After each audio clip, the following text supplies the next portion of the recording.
The House of Representatives don direct the Central Bank of Nigeria (CBN) say make dem suspend the planned increase for automated teller machine ATM transaction charges, say dem go suspend am until the relevant National Assembly committees on banking, finance and financial institutions don hold proper discussion. The resolution follow the adoption of one motion wey Honourable Marcus Onobu, wey represent Esan Central, West, Igweben Federal Constituency of Edo State, raise under urgent national matters for plenary. For im motion, Honourable Onobu expressed concern say the new ATM withdrawal charges go limit financial inclusion for Naija, especially say e go discourage low-income earners from using bank services, and say e go also go against the CBN financial inclusion plan. Note that according to the new policy, the customers' withdrawals from other bank ATM will continue to enjoy free withdrawals. However, a fee of 100 naira per 20,000 naira withdrawals will be applied to customers from other banks transacting from ATMs within the bank premises.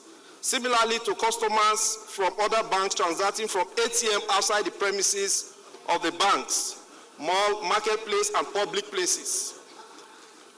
Disturbed that the citizens of Nigeria are already grappling with the multiple economic hardship, including high inflation, electricity tariff hike, and numerous banking service charges that significantly reduce the disposable income and negatively impacting on the economic welfare of its citizens.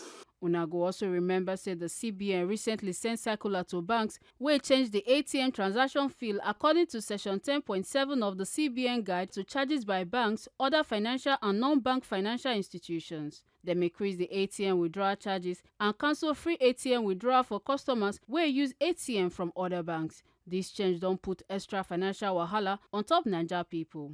For another matter, the House also consider one bill for an act to establish Southwest Development Commission. The commission go manage money wey go come from Federation accounts, including donations and gifts, to fix and rehabilitate infrastructure wey damage for the region.